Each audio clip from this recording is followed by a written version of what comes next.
그러면은 그 양극화된 현상에 대해서 법실증주자에는 뭐라고 얘기하는가? 실정법이 정이니까 그대로 가는 거야 라고 얘기를 하게 된다고요. 그럼 법실증주자에는 누구를 위한 논리가 되냐면 현재 질서의 기득권층을 위한 논리가 된다고요. 현재 질서의 불안전성으로 인해서 손해를 보고 있는 서민 대중들에게는 불공정을 넌 그대로 감수하고 살아. 이런 얘기를 법실증주의는 하고 있다라고 이렇게 볼 수 있어요.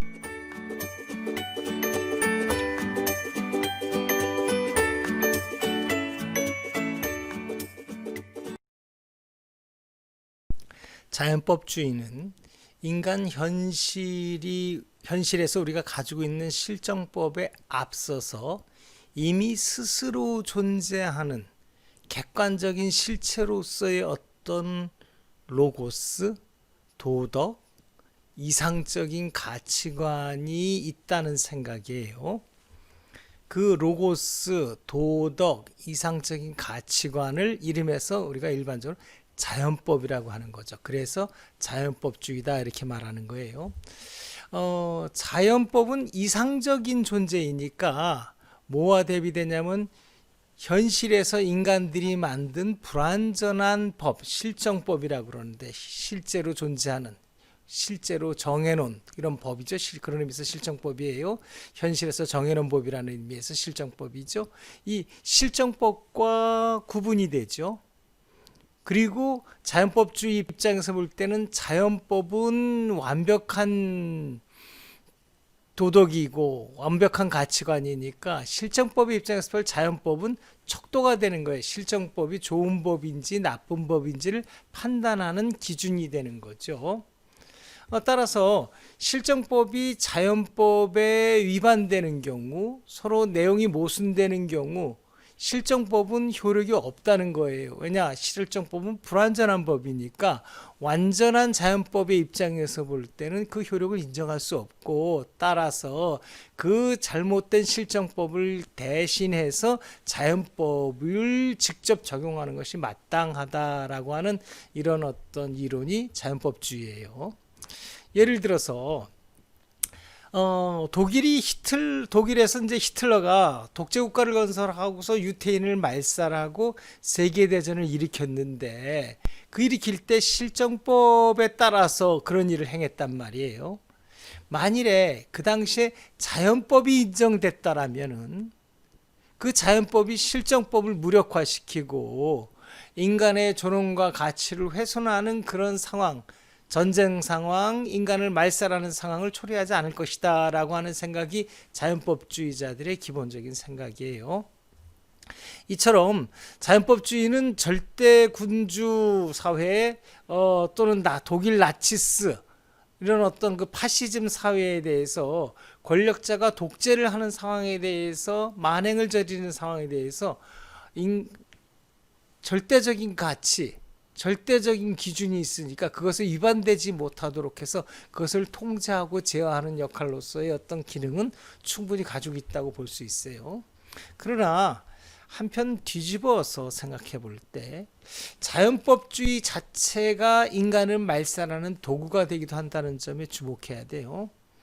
자연법주의는 이미 존재하는 특정한 가치가 궁극적인 어떤 정의 내용으로 이미 정해져 있단 말이에요. 그러니까 그 가치에 위반되는 모든 기타 다른 사람들의 생각들은 다 잘못된 것이다 라고 생각하고 그들을 짓밟기 시작할 수 있는 힘을 갖고 있는 거예요. 자, 생각해 보자고요. 자연법주의가 표방하는 내용들을 보게 되면요, 그것이 딱 하나로 정리된 게 아니에요. 다양해요. 그 자체가 이름 자체도 다른데 로고스, 이성, 절대정신, 사회유기체, 민족, 과학적 합리성, 공리의 요구, 공산이념 등 모든 이런 것들이 각자 다 자연법이라고 사람들이 다 생각한단 말이에요. 그런데 그것을 현실에서 실현할 때는 결국 누가 해요? 사람이 자연법을 실현하게 된단 말이에요. 따라서 현실에서 사람들이 자연법을 구체적으로 실현할 때 원래 가졌던 자연법의 내용과는 상관없이 어떤 사람이 이게 자연법이야 라고 하면서 그것을 절대적 기준으로서 절대적인 잣대로서 다른 사람한테 들이대면은 다른 사람들이 가진 가치관, 다른 사람들의 삶은 엉망으로 망가지게 되고요. 잘못하면은 그 사람들의 인권을 말살시킬 수도 있단 말이에요. 예를 들어서 이런 거죠. 프랑스 대혁명 직전에 루이 14세라는 국왕이 있었죠.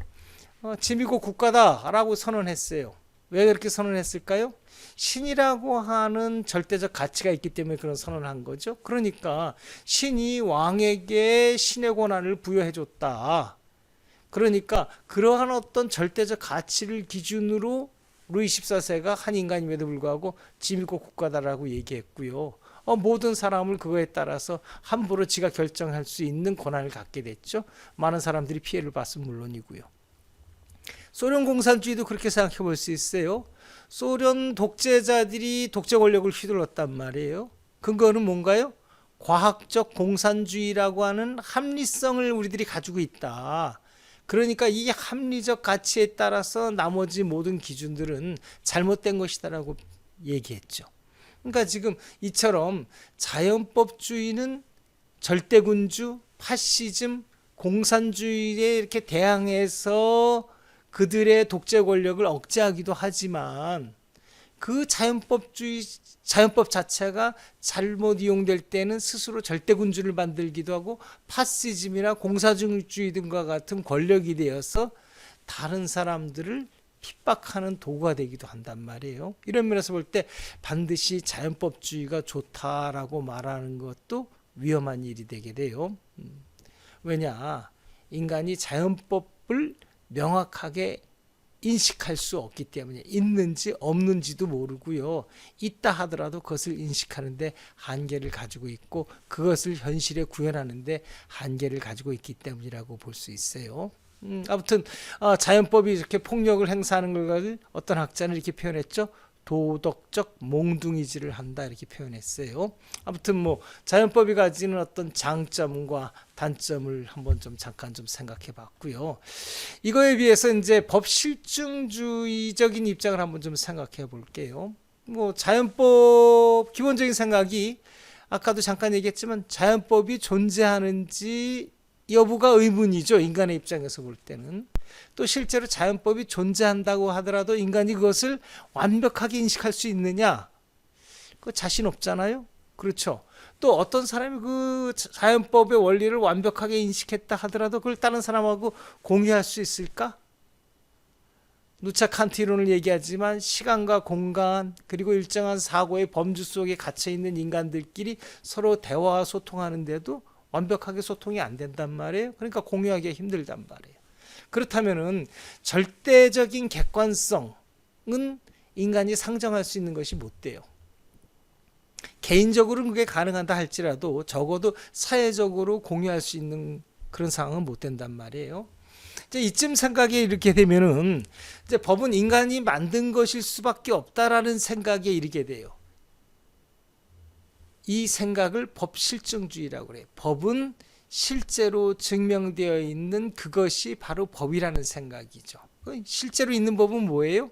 그것은 인간이 만든 법이죠. 그래서 실정법을 그것이 정의이고 그것이 법이라고 생각하는 거죠. 그래서 이름이 법실증주의라고 해요. 법실증주의에서는 인간의 생각, 인간이 만든 법에 앞서서 있는 어떤 일정한 가치관들, 뭐 절대적인 어떤 그 도덕, 뭐 이런 것들은 부인하니까 법의 내용에 관해서는 어떤 식이냐면은 가치관 중립적인 가치관에서 중립적인 입장을 취할 수밖에 없어요. 어떤 가치관이 올바른 건지는 뭐 이미 판단된 게 없죠. 인간들이 각자가 생각하는 거니까요. 그런 의미에서 볼 때 법의 내용 속에 반드시 들어갈 것이 뭐냐라고 하는 정의에 관해서는 정의가 있느냐 미리 존재하는 건 없다 이렇게 생각하는 거예요. 인간이 만들 수밖에 없다. 인간이 만든 게 뭐냐? 그것이 법이다. 그러니까 법이 정의다라는 거죠.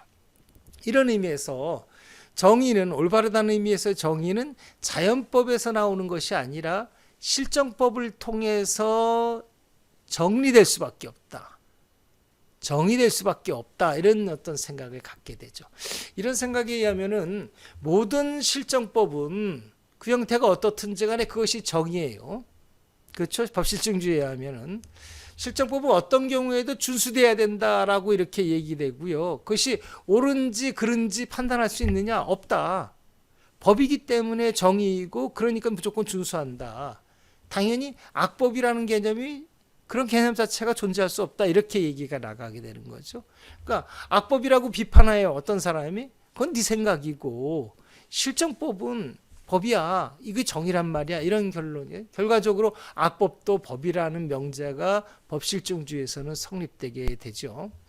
이처럼 이제 법실증주의에 의하면은 법이기만 하면은 내용과 상관없이 정의라고 이제 이름이 되니까 이 정의의 이름으로 이제 마음껏 불법을 자행할 수 있게 된단 말이에요. 실제로 아까도 잠깐 얘기했지만 독일 나치스의 히틀러가 한 행동은 뭘까요? 그냥 법을 어겨서 그러한 이 세계대전을 일으키고 유태인을 말살한 게 아니고요. 독재 권력을 행사할 수 있도록 국회로부터 권한을 위임받았어요. 적법하잖아요. 그리고 위임받은 권한을 가지고서 국가 권력을 행사한 거예요. 법 논리적으로 볼 때는 적법한 절차와 방법에 따르는 국가 권력 행사였어요. 그 결과는 어땠을까요? 유태인이 말살됐고 전쟁이 치러졌고 인간다운 대를 못 받는 결과를 초래해야 됐던 거죠. 이런 점에서 볼 때 법실증주의는 굉장히 위험한 이론일 수밖에 없고요. 그 다음에 인간에게 맞는 이론이 아니에요. 인간의 머릿속에서 이게 생각하는 게 뭐예요? 늘상 정의를 생각하고 있는데 현행법이 이렇다 하더라도 현행법을 보면서 생각하잖아요. 누구든지 이 법이 옳지 않아 라고 생각하잖아요. 그 생각은 이미 뭐예요? 현행법과 다른 정의가 있는 것을 인간은 생각할 수 있단 말이에요. 그리고 현행법보다 더 좋은 법이 얼마든지 있을 수 있죠. 외국과의 법을 비교해 봐도 우리나라 법보다는 저 나라 법이 더 좋은데 저 나라 법보다는 우리나라 법이 더 좋은데 선생님도 잘 설명하지만 대한민국의 의료체계에 관한 법, 국민건강보험법은 세계 어디를 내놓아도 좋은 법이다. 바람직한 법이다라는 거는 이미 누차 얘기했잖아요. 그러니까 이런 걸 봐도 실정법이면 무조건 정의다라고 하는 것은 너무 어물설설이에요. 그리고 이미 누차 이야기했지만 인간이 만든 법이 완벽할 수가 없어요. 그러니까 현행법, 실정법을 정의로 받아들여서 그대로 무조건 지켜야 한다고 강요한다. 이걸 그대로 정의로 받아들여라고 해서 그대로 지속한다는 건 뭘 뜻하냐면 불완전하니까 어떤 문제가 생기냐면은 정의 문제가 찌그러지게 되죠. 분배 문제가 왜곡이 된다고요. 결국 사회가 양극화가 되는 현상이 벌어지게 되죠. 그렇죠? 그러면은 그 양극화된 현상에 대해서 법실증주의자는 뭐라고 얘기하는가? 실정법이 정의니까 그대로 가는 거야 라고 얘기를 하게 된다고요. 그럼 법실증주의자는 누구를 위한 논리가 되냐면 현재 질서의 기득권층을 위한 논리가 된다고요. 현재 질서의 불안전성으로 인해서 손해를 보고 있는 서민 대중들에게는 불공정을 넌 그대로 감수하고 살아. 이런 얘기를 법실증주의는 하고 있다라고 이렇게 볼 수 있어요. 이런 점에서 볼 때 법실증주의만으로 정의를 설명할 수는 없는 것은 분명하다 이렇게 볼 수 있습니다.